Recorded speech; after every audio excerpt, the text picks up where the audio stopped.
It's the Memphis Sports Network, WMC Memphis, WMFS HD2 Bartlett Memphis, WMFS FM and HD1 Bartlett, WMFS Memphis, ESPN 790 AM and 92.9 FM ESPN.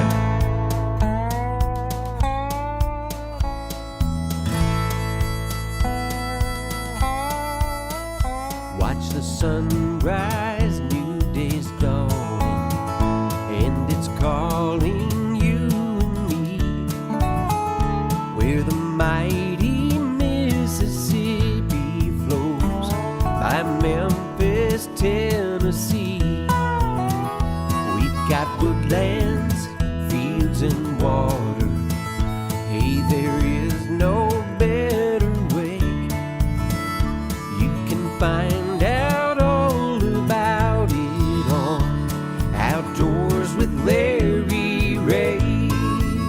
Make some time, take the family, ask a friend, but don't delay.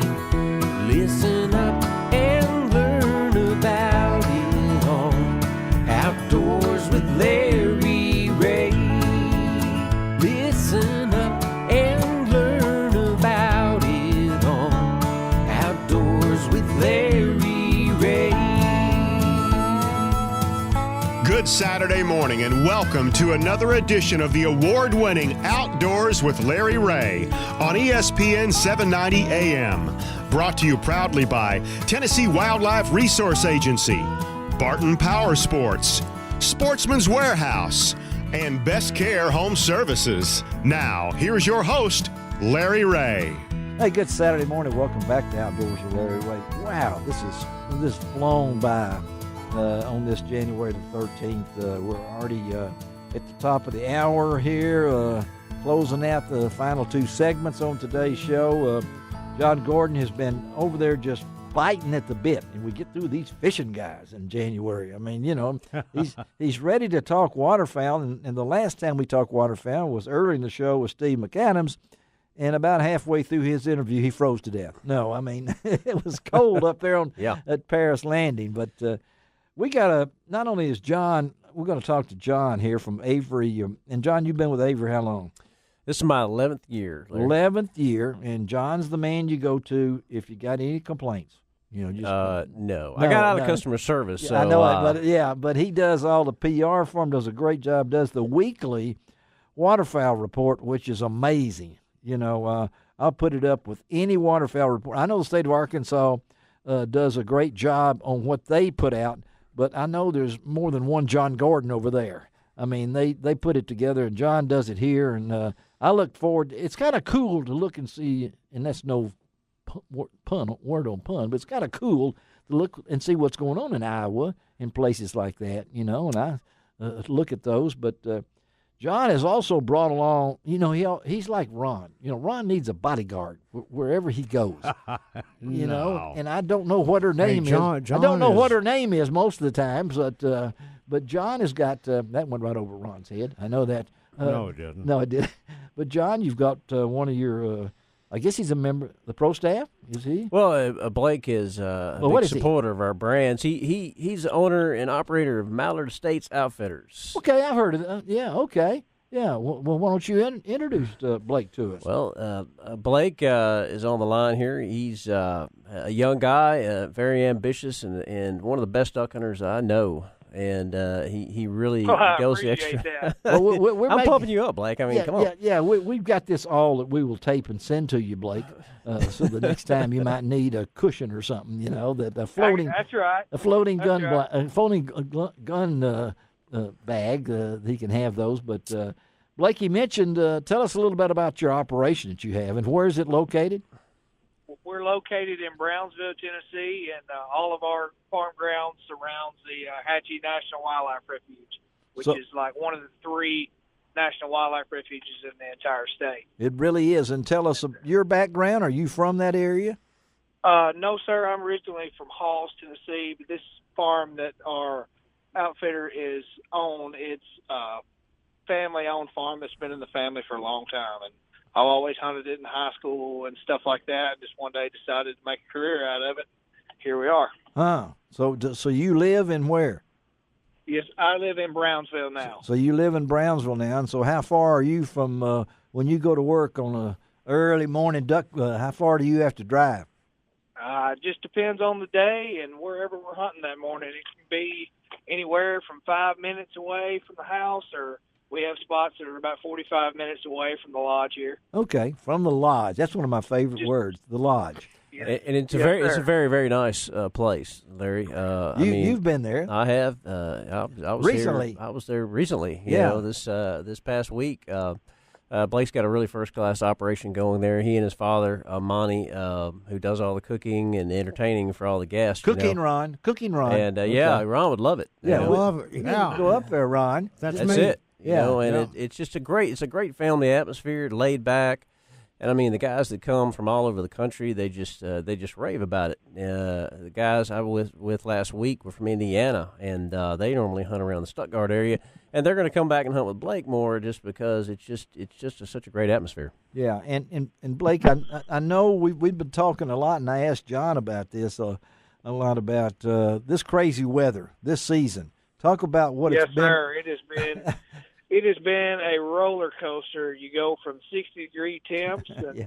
next thing you know, you get a north wind, and it'll get down to frozen solid. I mean, a week or so ago, we were frozen solid for, 10, 12 days, having to fight ice to keep everything open and try to keep the birds fluctuated and make customers happy. It made it a little difficult for us, but Well, that's the thing about that's what you got to do. Yeah, that's what being a guide. I mean, when they book the hunt, you tell them, well, yeah, you're gonna get your limits every day.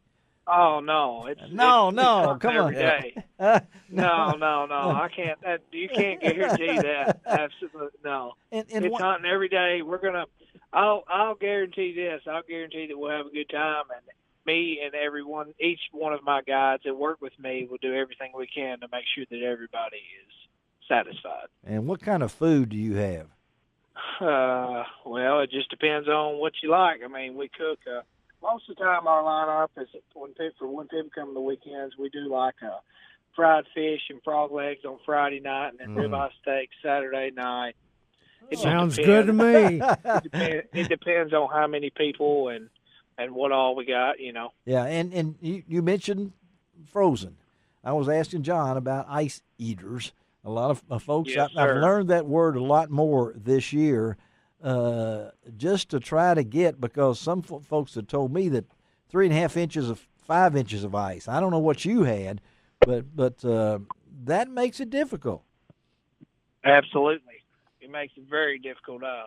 Some of our holes we're able to use ice heaters because the water is shallow enough, but some of the places we hunt is, the water can be chest deep to 6 foot deep, and it's just a hassle trying to mess with poles and hang ice heaters. So what we do is just take our boat and get it running and get the ice broken up to where the wind will blow it out of the hole and hunt that away. There you go. And I know, Blake, that you mentioned what kind of weather, what kind of messed up thing, and John, we'll talk to you about this too also. Duck hunters are the most optimistic people I know. I mean, I love to deer hunt, okay? I don't go into the deer season saying I'm going to kill a big one every year. I just want to, I want meat in the freezer. Duck hunters go into this every year saying, limit out, 60 days in a row. Let's see, that means a lot of ducks. So what makes a successful season for you, John? Oh, man. I tell you what, for me at this point, Larry, going on my 4th decade of chasing ducks and geese around the country, really it's gotten to be all about camaraderie. Isn't it, and though? that's the great Yeah. thing about duck hunting that I love. Those guys from Indiana, I go back to those guys, and they were a blast, and you get to meet people from all over the country, and deer hunting is such a solitary sport, man. It's a very solitary it's, one. It's a quiet deal. I don't bring my boom box into the deer right, stand. and man, you can cut up and laugh, and, Yeah. and even if it's slow, I mean, it doesn't matter. I mean, doesn't. it's just you're out there enjoying nature and each other's company, and it's a great thing. So tell me, Blake, what's number wise? What are you looking at as far as this year compared to last year? It is, last year it was very, very unseasonably warm. It for was. the first Yeah. season. It was very hot, and we didn't do we killed several ducks, but Yeah. it wasn't like some years in the past. But Right now, at this time, compared to last year, we're probably a little better off than we were last year. How about you, John? Is that you feel that way too? That we're yeah. ahead of last year. Exactly. I know that personally, I'm way ahead of last year. Just the weather has finally pushed a lot of ducks that we don't ever see. That's what you mentioned to me. I want you to bring that out because you had mentioned that to me that we're seeing. And I talked to Jeff Martin up at Halls, and he saw a pair of goldeneye, which, I mean, we're seeing some ducks that maybe species that we don't see normally because of the weather systems that keep coming. Where are they coming from? Well, a lot of these ducks, especially in this part of the world, they'll get hung up in Missouri, and farther north, and they just never get the weather that really forces them out until a lot of times until February, and then you've got a world of ducks in no season. Yeah. But this year, because of temperatures up there, below zero and ice and snow, those ducks had to leave. They didn't have a choice. They really got locked out of their food sources, so they had to come south. So we're seeing numbers of ducks, and just like they're at the Hatchie Refuge right now, I mean, there's just untold thousands of birds that are staying on that refuge right now. Black Bayou Refuge of Northwest Tennessee, which I'm writing about in Sunday's paper, 80 to 90,000 ducks. Right, and there's probably that many at Hatchie right now, I would think as well. Wouldn't you say so, Blake? Yes, I'd say probably somewhere around there, 65, 75, maybe. I'm not sure. When it was really froze up, those birds really they concentrated on it real big and wouldn't go anywhere. I mean, a few would go. They would stay. There. Yeah. And I think that's the same way with all animals. The deer season was kind of shut down because none of us is going to be out there at 9 degrees. Only duck hunters would do that. You know that. Oh, that's true. You admitted that, didn't you? I did admit that. Only duck hunter would go out there at 9 and try to hunt. Yeah, and so Blake, tell us are you seeing maybe some ducks that you haven't seen in the last couple 3 years? Absolutely. I mean, I think to me, as a standpoint of hunting this farm, I think the flyway shifting.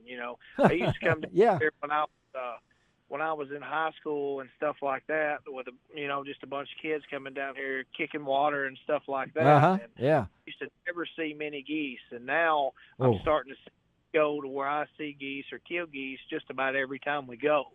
And I think it's got something. I don't know. I think the flyway shifting. We've killed several bands over the past few years, and most of them now are coming from far east. Far east, Ontario. I'm hearing some Ontario bands, Yeah, I think we've killed four or five out of the last big numbers or so that have been from Pennsylvania. Pennsylvania, okay. Odd to me. Yeah, well, we appreciate you taking time, and tell our listeners out there how to get in touch with you. Maybe they want to go hunt with you or book a hunt this year or maybe next year. How do they get in touch with you? Yes, sir. You can go on our website at www.mallardestates.com. All the contact information will be there, pictures, anything you want to know about us, you'll be able to find it there. And we'll probably hook that up on my website, lroutdoors.com, to let folks. And John, I know, do you have any hunts open for February for geese?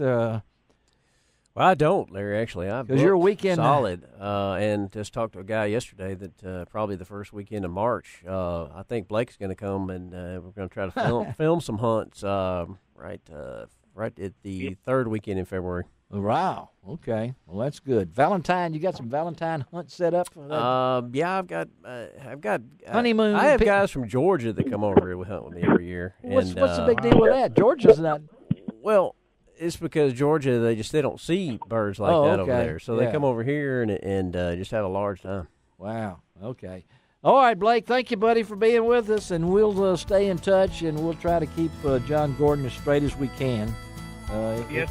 It's hard. I tell you, it's really a tough job that we have. All right. I appreciate y'all having me on. All right, thanks, Blake. Go kill a few. All right, let's take a break, come right back, and wrap up today's show. Who else could come dancing in the room but Marty? Ron, you may have to move over a little bit. Well, I will, and you could go ahead and get up and get ready. I am going to escort her in with a No, you cannot move like she does. No. Well, I'm going to watch, though. Yeah, I can. I'm going to watch. We'll be right back. You can find out